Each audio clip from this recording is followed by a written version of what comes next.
After suffering a humiliating defeat in this server's king election, I had lost all of my gear. And with the end fight coming in less than a week, I had to speedrun getting as much gear as I could, or risk complete and utter annihilation. But the day before the end fight, something terrible happened.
Our enemies had somehow found our base. How, however, was not my concern at the moment. Thankfully, they had been dumb enough to all go chasing after me, not knowing apparently that I would respawn inside of the base. As a result, I immediately hurried to notify my teammates, and I attempted to salvage as many items as I could without taking too long. I regret that I did not salvage more, but as it was, I did salvage some of the stuff. After 6 hours, I returned to find incredible news. My teammates had reacted quickly and effectively. There had been a fight and stabs. The one player that wasn't on our team that had a mace on this server, the basic mace, had died. Now we had all 3 maces on this server, making our team even more powerful than it already was. But things were far from over, as the end fight was coming up the following day. Regrettably, I lost the footage to this event, but nevertheless, I shall give you a quick overview so you know the significance of this event. Simply put, we all went to the location of where the one remaining end portal was supposed to be, because someone had destroyed every single one of the other portals except for like one, but no one knew where that one was, and only Zico managed to find it. At least that's what I've been told. Zico was a member of our team, so that was good. However, in the rules aspect, one of the 2 owners of this server said that if no one entered the end after half an hour, that the portal would be opened up at the location we were waiting at. So we waited. But little did we know that this event may have been rigged against us, because another player by the name of Lava had successfully managed to find a glitch to get through the world border, and he had gone to a stronghold that was just on the other side of it. As a result, he was able to go to the end And this makes me very suspicious because Aspect, the guy who made the rule that there wouldn't be an end portal unless no one entered the end after half an hour, was also on this guy's team. Which makes me think Aspect might have been doing a little bit of unfair play. But then again, there really is no call for there to be a portal for us anyway. So you know what, who cares? Nevertheless, we were completely and utterly shocked when we saw the message that Lava had claimed the soul effects. You see, on this SMP, there are two effects that require the end to get. The soul effect, which gives you the ability to wield netherite weapons and tools, as well as sharpness 5.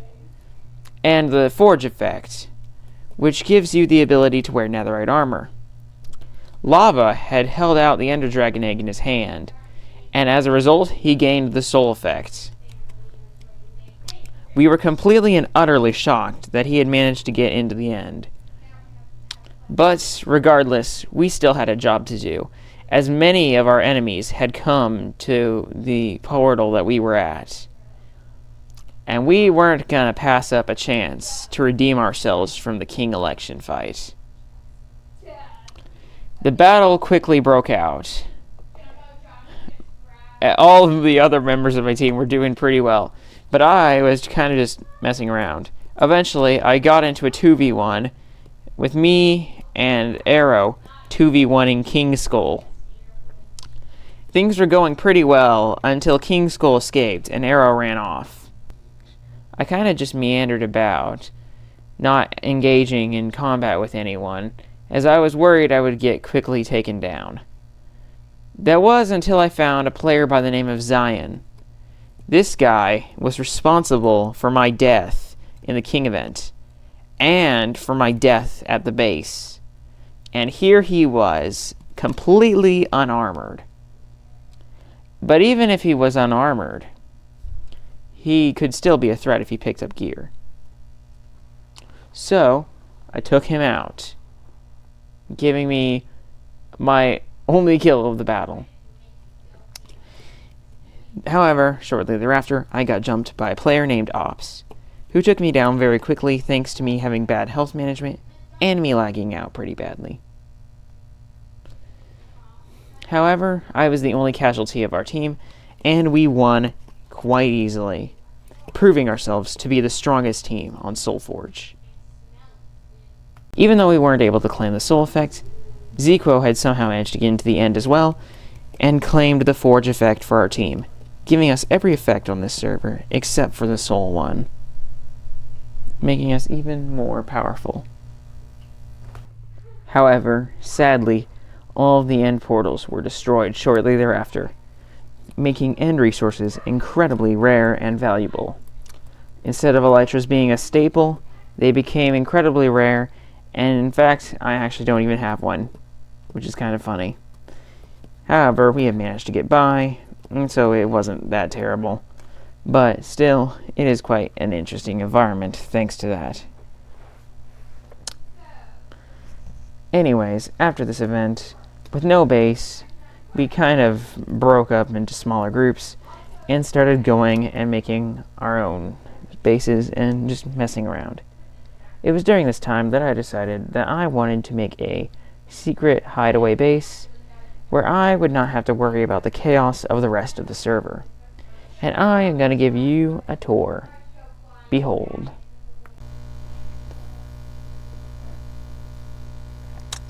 Okay, people, here is the tour of my base. So, ignore that platform. But anyways, if there's a problem, I can't use vibrant visuals. For some reason, my game's been tweaking. Anyways, here's my base. Don't laugh, don't laugh. It does look a little bit more wonky than I originally had it look. I've been adding too much onto it. Shouldn't have added the glass, probably. But, I mean, it's not too shabby, to be honest. Like, really, like, not too shabby, right? Except for that looks terrible. And then we got parkour, but we can do that later. In the meantime, actually, I'm not going to even do that. But, here's the indoors. we got this beautiful area, except for that stone block that I still haven't cleaned up. Here's the table for diplomatic proceedings, for whenever I'm an important individual in the ruling group of this republic, considering I'd literally be the founder. I'm probably going to be pretty important here. But anyways, this is the speaking podium, and now we can go here. This is my storage room, where I have stuff stored. Duh. Here is an empty room that I haven't done anything with yet. And here is my workshop area. I don't like that. Yeah, this is for my work and stuff, basically. So this base is actually still a base. That's where all this stuff goes. All the normal base stuff. We got this area, possibly to eventually be a trading hall. Then we got this ladder, which will probably be somewhere else eventually. But it leads to the roof. I intend to add a tower eventually. So yeah, it's not finished quite yet, but I have done some stuff with it. Oh, one thing I did forget to mention is I got Aspect's armor after the end event. All of this armor is Aspect's armor. By the way, you should go sub to Aspect for real. Like, okay, I don't want to ever say that sentence again. But you should definitely go subscribe to Aspect. And I've got his sword and his axe. Yeah. I mean, I'm not in the best state right now, but we'll get to that later. So this is my base. Pretty freaking cool, huh? Eventually, after doing a bunch of work on my base, Ray eventually got to me about how he had been making a new base for our team. Naturally, I went to go help him with it.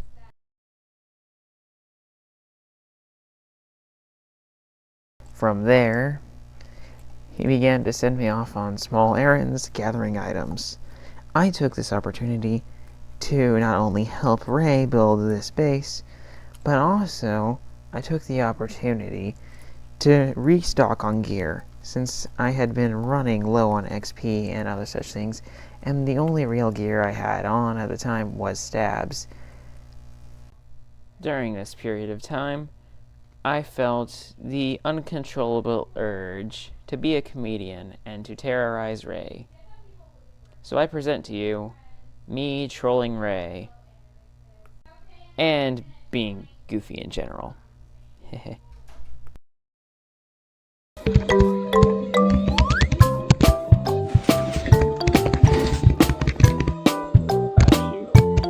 Oh, there we go. Ray, guess what? I got wool.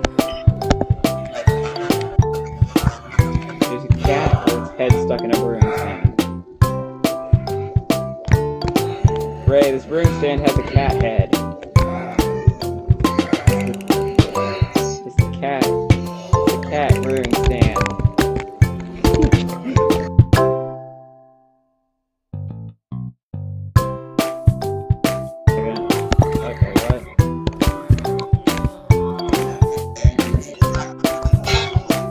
Oh shoot!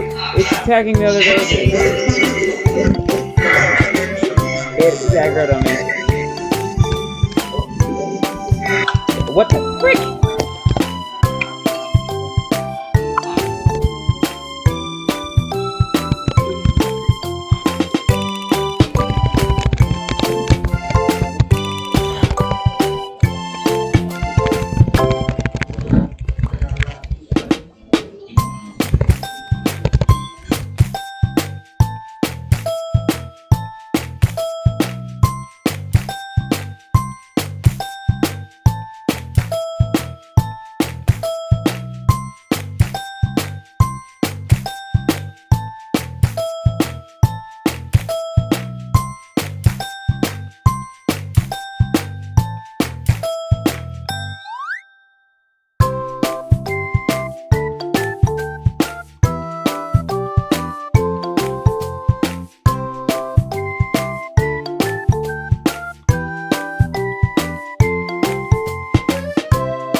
After gathering plenty of gear, I decided that it was high time that I went to spawn and surveyed the area to plan for me beginning to build there.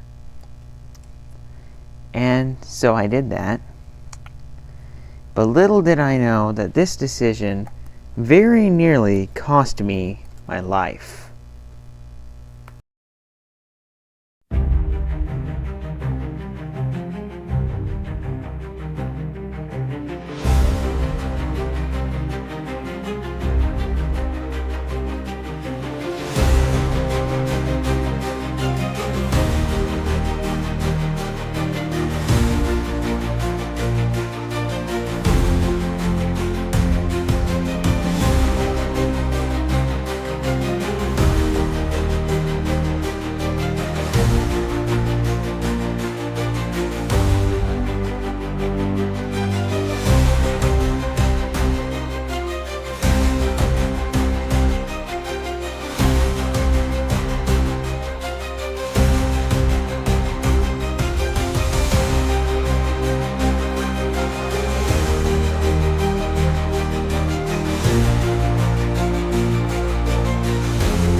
Fat Chicken, a rather new addition to the server, had told his entire team that I was at spawn.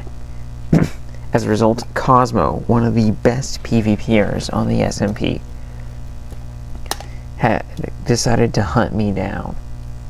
I ran for my life, knowing that I did not stand a chance against Cosmo, and hid until the countdown was over and it was safe to quit.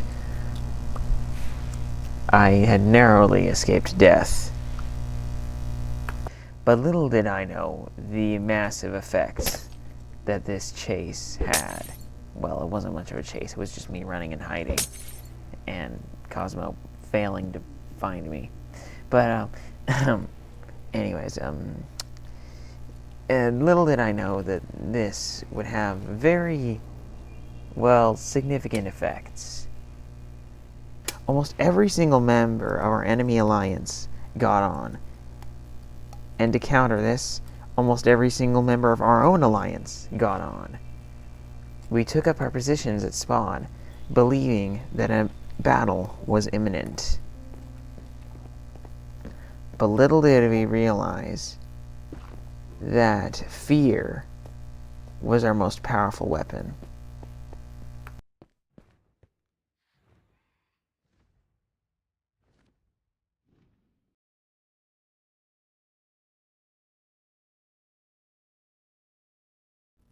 What happens when you become too powerful to fight?